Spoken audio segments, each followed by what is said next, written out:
Jay North was the famous child star in Dennis the Menace, but behind the scenes, he endured horrific mistreatment. Though he ultimately quit Hollywood and joined the Navy, his past continued to haunt him at sea in a shocking way. He was famous for causing trouble on screen as the beloved prankster Dennis Mitchell. As a child star, he shot to fame faster than he grew up until he escaped. How come you always say thank goodness instead of good night? Jane Waverly North Jr. was born in August of 1951 in the very town that would make him a famous child star and a forgotten teenage has-been, Hollywood. In fact, his mother, Dorothy, was a secretary for an executive of the American Federation of Television and Radio Artists. His father, on the other hand, was the real menace. He drank excessively, then before Jane's 5th birthday, he walked out on his family, never to be seen again. Young Jane found solace in the silver screen. He had an innate passion for television and expressed an interest in being on the other side of the screen. His mother didn't push him, but she did leverage her connections to get Jane onto his favorite TV show at the age of 6. His appearance on Cartoon Express, a local LA children's show, captured the eye of more than just audiences. The Hollywood talent agent extraordinaire Hazel McMillan also happened to be watching. Jane's photogenic appearance really stood out to her, and the very next day, she reached out to his mother with an offer to represent him. But Jane's mother proved that she wasn't your average stage mom. Working in the industry, she knew the deeply disturbing stories of child actors and didn't want the same for her son. But in the end, she couldn't deny the truth. Jane was a star waiting to shine. Once she gave her approval, Jane's very first professional job wasn't on a sitcom or a movie. It was on a game show. He made his live television debut on Queen for a Day with host Jack Bailey. From there, he landed modeling and commercial work, booking a string of small appearances on some of the biggest NBC variety shows. In 1958, Screen Gems launched a massive nationwide talent search to cast the star of their upcoming series, Dennis the Menace, based on the comic strip. Jay was just 6 years old when he walked into that audition room, and it was clearly a lot of pressure for someone so young. Despite his talent and natural charm, his initial audition didn't go very well.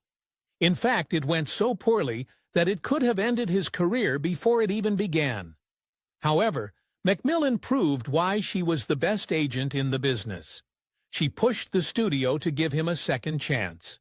The next audition went so well that the studio invited him back to screen test with his would-be TV family. By the end of summer, they had a pilot in the pipeline. But then for a while after filming wrapped, there was nothing but radio silence. It looked like Jay's big break might not happen after all. Undeterred, he kept working, landing a guest role on Wanted Dead or Alive and racking up credits on other popular shows. As his TV resume grew, so did his chances of stardom. As he waited to hear back from the Dennis producers, he also got to work on feature films, landing small roles in The Miracle of the Hills and The Big Operator. But it was early 1959 that delivered the real prize, confirmation that he would play the one and only Dennis Mitchell.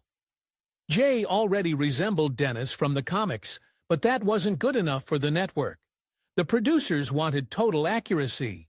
As such, throughout the duration of the series, he had to bleach his strawberry blonde hair to the character-accurate platinum, requiring touch-ups every few weeks. In October 1959, Dennis the Menace premiered on CBS and became instantly popular with viewers. The actress adored the mischievous kid with a heart of gold, and so did the network. At just 8 years old, Jay North was earning $500 per episode, the equivalent of more than $5,000 today. Contrary to the tragic tales of many child stars, Jay's mother didn't use her son's money. In fact, Dorothy never touched his earnings. Instead, she kept her full-time job at AFTRA and hired business managers to oversee Jay's income and investments. But while his mother didn't use him, other people did. While his mom focused on her full-time job, She appointed her sister Marie and brother-in-law Hal Hopper to act as Jay's on-set guardians. For Jay, being Dennis the Menace meant more than just pulling funny antics on set. On top of filming, he had to shill the show's sponsors and a slew of commercials. Then often on weekends, he crisscrossed the country with the Hoppers to make promotional appearances. By the second season, Dennis the Menace was a full-blown cultural phenomenon. Sharing the ranks with the top 20 television shows of the time, it catapulted Jay to crossover fame. In later interviews, he revealed that the Hoppers maintained an iron grip behind the scenes. They didn't allow him to hang out with fellow child actors or crew members and forced him to eat meals isolated in his dressing room. Between 3 hours of on-set tutoring and endless work demands, Jay quickly began to buckle under the mounting pressure. It turns out no amount of money was worth his childhood. By 1961, Dennis the Menace was entering its third season, and Jay's paycheck had ballooned almost as much as his fame had, reaching $10,500 an episode. Despite the money and continued rating success, he felt overwhelmed and deeply frustrated. Fame had given wealth, but it had taken much more. According to Jay, his on-set guardian, his Aunt Marie was both physically and emotionally coercive towards him. If he missed a cue or stumbled over a line, he wasn't just scolded, he was punished. His aunt would take him off set and secretly hit him. Always careful not to leave marks where anyone could see. No one, not his mother, the cast, or the crew, knew what was going on. Jay was too scared to speak up, afraid that if he did, he'd face worse punishments from his domineering aunt and manipulative uncle. So he smiled for the cameras, delivered his lines, and quietly endured a reality that was anything but innocent. By season 4, Jay's pay had risen to $3,500 per episode, but the money wasn't enough to mask how much he'd outgrown the show or to cushion the blow of a devastating loss: the demise of co-star Joseph Kearns, who played Mr. Wilson. The loss devastated Jay and shifted the show's tone permanently. By the end of season 4, the show's ratings were dropping, and so was Jay's desire to continue. In early '63, the studio finally pulled the plug on Dennis the Menace. While the world mourned the end of a beloved show, Jay quietly celebrated. For years afterward, he couldn't bring himself to watch a single episode of the series that had taken his childhood away from him. After Dennis the Menace, Jay's mother enrolled him in prep school, but the damage had already been done. Isolated on set for years and only receiving part-time tutoring, he couldn't relate to his classmates and struggled academically. The fame that had given him so much had left him socially stunted and emotionally lost. He tried to keep up his acting career, landing a role in Wagon Train in 1964, but he couldn't seem to break free of the role that made him famous. Casting directors couldn't unsee the blonde mischief maker. In 1966, he got a second chance at stardom. He landed the lead in Maya, an adventure film set in the Indian jungle. Playing a boy who bonds with a sacred white elephant, the role was a far cry from Dennis the Menace. When the film proved successful, NBC opted to turn it into a television series, giving Jay a chance to redefine his career. For exclusive perks like early access to new videos, priority replies to your comments, and to have your say on future content, consider becoming a Factor Nape member. On top of that, your support helps keep the channel going. Click the link in the description for more details. He later recalled that director John Barry was a very theatrical man, but also a screamer. Barry's tirades didn't spare anyone, not Jay, nor his co-star Sajid Khan, but it was all worth it in the end. Despite its behind-the-scenes tension, Maya reintroduced an older Jay to new audiences and transformed him from child star to teen idol. He graced the covers of magazines, and his face was plastered across bedroom walls nationwide, but ratings didn't match his popularity. Slotted against TV titans like The Jackie Gleason Show, NBC axed the series after just one season. Still, it was the redemption that Jay needed. Despite the series' short run, he looked back on Maya with pride.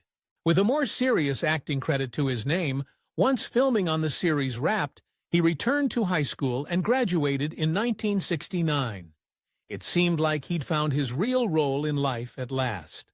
After Maya, Jay discovered a way that he could continue acting without the crippling pressures of fame. Voice work. He began doing voiceovers for animated shows like Arabian Nights, Here Comes the Grump, and The Pebbles in Bam Bam Show. In the early 70s, he even took his talents to the dinner theater circuit. While touring the show, Butterflies Are Free, Jay met actress Kathleen Brooker. She had a young son from a prior marriage, but the connection was instant.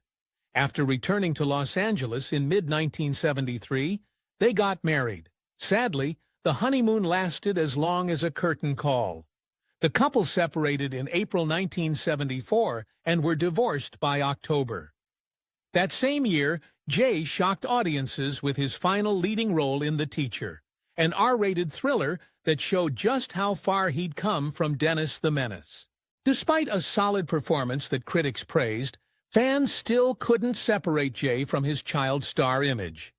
Given the film's subject matter, audiences were left feeling uncomfortable. By 77, Jay had grown tired of living in Dennis Mitchell's ever-growing shadow, but his next move left everyone stunned. After years of acting classes and disappointing callbacks, he quietly stepped away from Hollywood and enlisted in the U.S. Navy. However, even there, miles out to sea, Dennis would still haunt him. When Jay reported for duty aboard the USS Iwo Jima, he was just another recruit, but his famous past didn't go unnoticed. Despite glowing evaluations, he quickly became a target of ridicule among his shipmates and superiors for being Dennis the Menace. He only lasted a year before he'd had enough and wanted out. Jay's Navy experience was no Hollywood adventure and proved that he'd never be able to outrun his past. After requesting a reassignment, he served the rest of his time aboard the USS Dixie in California. He was honorably discharged on August 10, 1979. Thanks to his mother's early decision to invest his money, Jay didn't need to return to acting to pay the bills. He had real estate investments that paid him better than any small role would. Instead, he faded from the spotlight and worked quietly in the health food industry. Still, he couldn't quite see a life for himself that didn't involve a camera and at least a little fame. By the late 80s, Jay had had enough of being called a has-been. In a bold comedy sketch for HBO's Not Necessarily the News, he appeared dressed as an adult Dennis Mitchell, complete with overalls and a slingshot, taking revenge on the entertainment industry with a long list of grievances. It was darkly cathartic. In 1991, Jay tried marriage again. This one only lasted 3 months.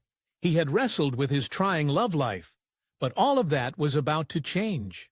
He met Cindy Hackney at a Gainesville charity event in 1992, and this time the connection stuck. A year later, they married, and Jay moved to her hometown of Lake Butler, Florida. He also stepped into the new role of stepfather for Hackney's 3 daughters. Jay's move to Florida wasn't just about love, it was liberation. He knew the only way to escape the long shadow of Dennis Mitchell was to leave Hollywood behind, for good.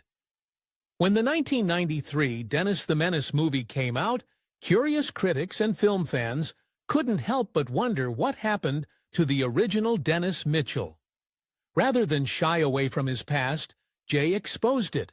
For the first time, he publicly shared the truth about the mistreatment he'd endured as a child actor.